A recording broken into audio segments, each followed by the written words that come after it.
UPSC, GPSC કે ગુજરાત રાજ્ય સરકારની કોઈ પણ ભરતી પરીક્ષાની આપ તૈયારી કરી રહ્યા હો અને એ માટે યોગ્ય માર્ગદર્શન અને શિક્ષણની આપને જરૂરિયાત લાગતી હોય તો આપણી સંસ્થા સંવિધાન કરિયર એકેડેમીનો આપ સંપર્ક કરી શકો. કોન્ટેક્ટ નંબર છે 8469743567. ગાંધીનગર તેમજ અમદાવાદ બંને જગ્યાએ આપણા કેન્દ્રો આવેલા છે.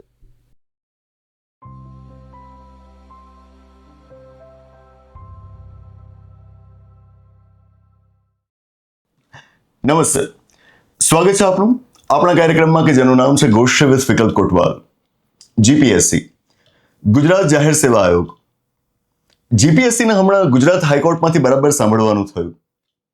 ગુજરાત હાઈકોર્ટે બહુ કડક શબ્દોમાં જીપીએસસીને ઠપકો આપ્યો.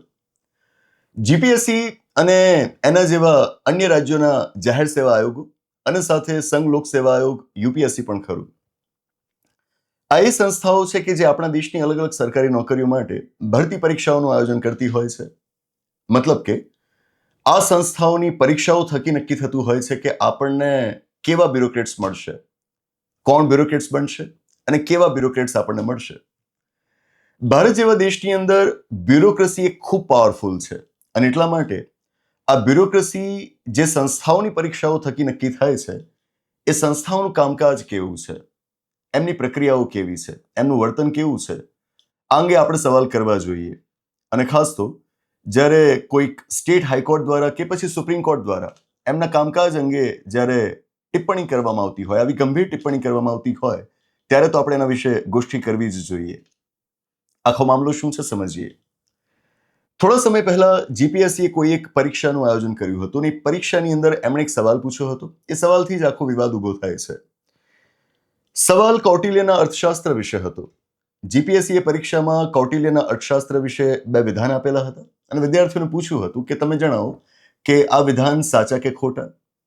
બને કે એક વિધાન સાચું હોય અને બીજું ખોટું હોય, બને કે બંને વિધાન સાચા હોય, બને કે બંને વિધાન ખોટા હોય. તમે જણાવો. વિધાન શું હતા? તો પહેલું વિધાન હતું કે કૌટિલ્યનું અર્થશાસ્ત્ર એ સંસ્કૃતમાં લખાયેલું છે અને બીજું વિધાન હતું કે એ ઇકોનોમિક્સ વિશે છે, એટલે કે કૌટિલ્યનું અર્થશાસ્ત્ર એ અર્થશાસ્ત્ર વિશે છે. વિદ્યાર્થીએ જવાબ આપવાનો છે. વિદ્યાર્થી શાના આધારે જવાબ આપે? એના અભ્યાસના આધારે. અભ્યાસ એણે શાના આધારે કર્યો હોય?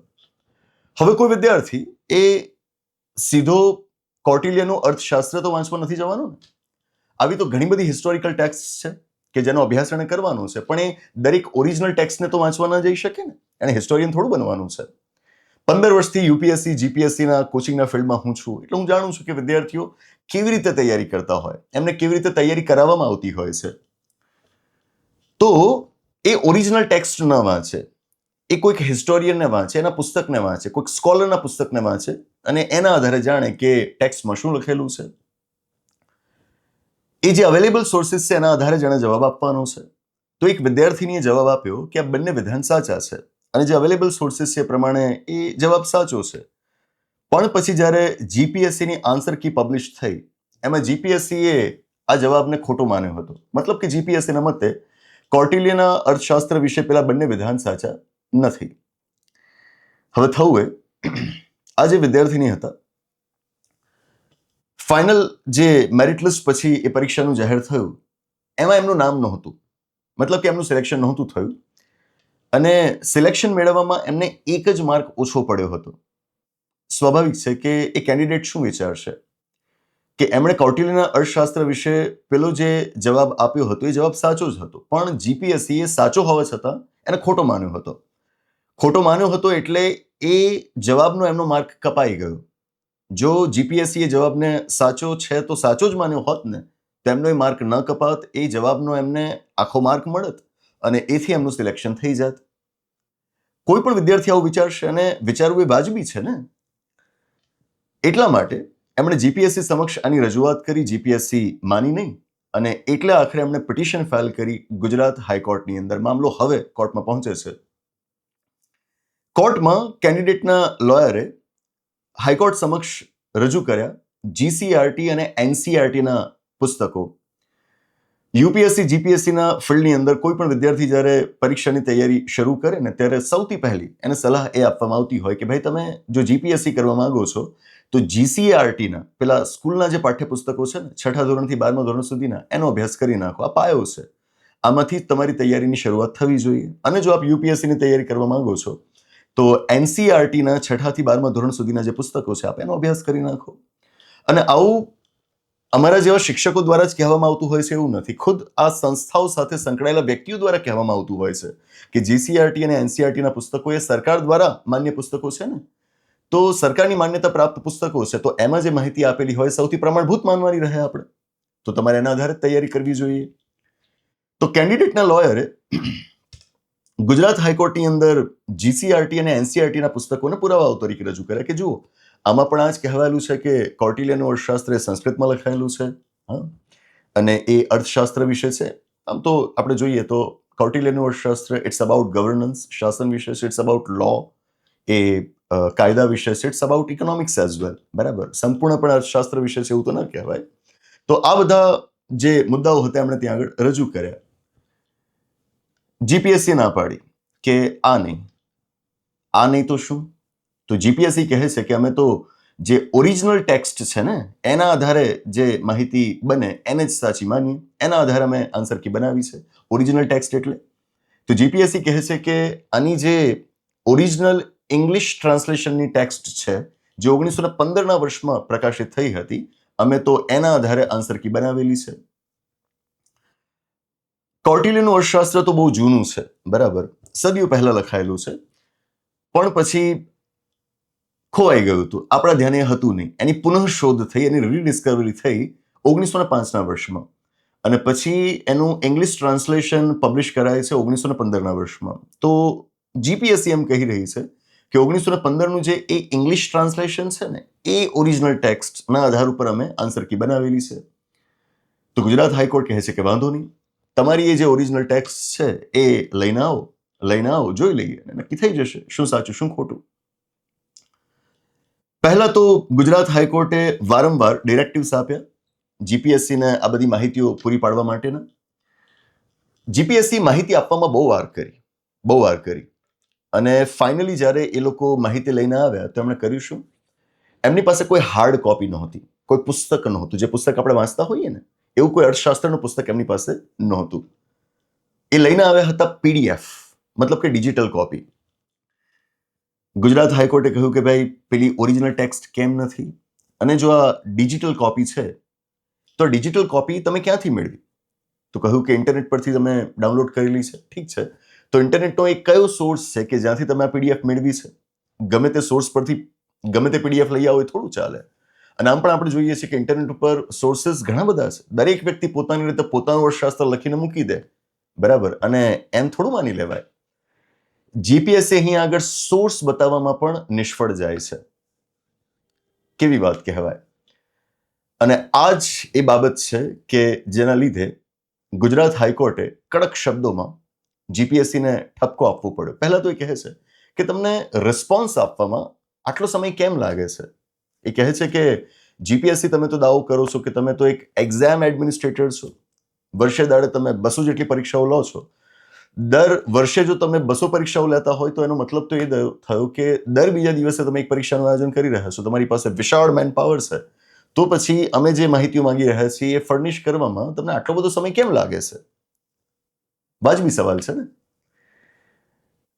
મતલબ વધુ કડક શબ્દોમાં એમણે ટિપ્પણી કરી છે જીપીએસસીના ચેરમેન તેમજ એમના સચિવ, એમના સેક્રેટરી માટે, કે એમના ચેરમેન, એમના સેક્રેટરી, એમનો ઈગો તો લાગે છે કે માઉન્ટ એવરેસ્ટથી પણ વધારે છે, એનાથી ઊંચો છે, કે તમે અહીં આગળ યોગ્ય જવાબ અમને નથી આપી રહ્યા.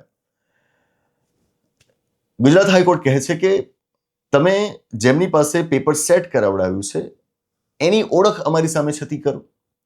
કોઈક વ્યક્તિએ પેપર સેટ કર્યું હશે ને, તો એની ઓળખ અમારી પાસે લાવો તમે, તો એના થકી પણ કદાચ અમે જાણી લઈએ કે આ ક્વેશ્ચનમાં સાચું શું છે. That's it. આ લોકો આમાંનું કશું નથી કરતા, અને એટલે જ ગુજરાત હાઈકોર્ટે આ કડક શબ્દો વાપરવા પડે અને જીપીએસસીને જણાવ્યું કે તમને છેલ્લી તક અમે આપીએ છીએ. 7 એપ્રિલે તમારા ચેરમેન અહીં આગળ આવશે, તમારા સેક્રેટરી અહીં આગળ આવશે, અને જે કોઈ પણ માહિતીઓ અમે માંગી છે એ અમને પૂરી પાડશે. અને જો આ છેલ્લી તક પણ તમે ચૂકી ગયા ને તો પછી તમારી વિરુદ્ધ અમારે કદાચ ના છૂટકે કન્ટેમ્પ્ટ ઓફ કોર્ટની કાર્યવાહી કરવાની ફરજ પડશે. મામલો આટલો ગંભીર બની જાય છે. સમજવાનું છે આપણે કે જ્યારે જીસીઆરટી અને એનસીઆરટીના પુસ્તકોને સરકાર તરફથી જ માન્યતા મળેલી છે, સરકારી પુસ્તકો જ કહેવાય ને, તો પછી એમાં જે આપેલું છે એને જીપીએસસી માન્ય કેમ ના રાખે? અને મેં અગાઉ પણ જણાવ્યું કે આ સંસ્થાઓ સાથે સંકળાયેલી વ્યક્તિઓ જ અવારનવાર કહેતી આવી છે. ઘણી વખત તો આવું સામેથી કહેવાતું હોય છે કે તમે ખાનગી પ્રકાશનોમાં જે લખેલું છે એને ન જુઓ. જીસીઆરટી એનસીઆરટી જેવા પુસ્તકોમાંથી જ તમારે તૈયારી કરવાની, તો વિદ્યાર્થીઓ તો એમાંથી જ તૈયારી કરશે. એના આધારે તૈયારી કરી હોય, જવાબ આપ્યા હોય, અને પછી એ જ સંસ્થાઓને માન્ય ન રાખે તો શું યોગ્ય કહેવાય? જીપીએસસી અને સાથે યુપીએસસી પણ આમની જે પરીક્ષા પદ્ધતિ છે, એમની જે પ્રક્રિયાઓ છે, એના વિશે સવાલો ઊભા થતા રહ્યા છે અને એ સવાલો ઉપર ચર્ચા કરતા રહેવું જરૂરી છે. ઘણી વખત થતું હોય કે જીપીએસસીના પરફોર્મન્સ વિશે બહુ ચર્ચાઓ થતી હોય, પણ યુપીએસસીની કોઈ વાત નથી થતી. હું તો એની પણ વાત કરવાનું કહીશ, અને એની તો ઉડતી વધારે વાત કરવાનું હું કહીશ. વર્ષ 2 વર્ષ પહેલાની જ વાત છે કે યુપીએસસીએ, જેને વિશ્વની સૌથી અઘરી પરીક્ષા તરીકે લોકોએ કહી દીધી છે, યુપીએસસીમાં પ્રિલિમ્સ લેવાય, યુપીએસસી પ્રિલિમ્સનું આયોજન કર્યું. 100 ક્વેશ્ચન્સ ત્યાં આગળ હોય જીએસના પેપરની અંદર. પરીક્ષા થઈ ગઈ. 11 સાડા 11 મહિના પછી યુપીએસસીની આન્સર કી જાહેર કરી. આન્સર કીમાં શું થયું? તો જે પેલા 100 સવાલો હતા, 100 સવાલોમાંથી 3 સવાલો એમણે રદ કરી નાખ્યા હતા. કેમ રદ કર્યા હતા? બસ કરી નાખ્યા, એનો કોઈ જવાબ નથી. મેં ત્યારે પણ કહ્યું હતું કે કદાચ સવાલ પૂછ્યા પછી એ ભૂલી ગયા હશે કે એના સાચા જવાબ શું આવે.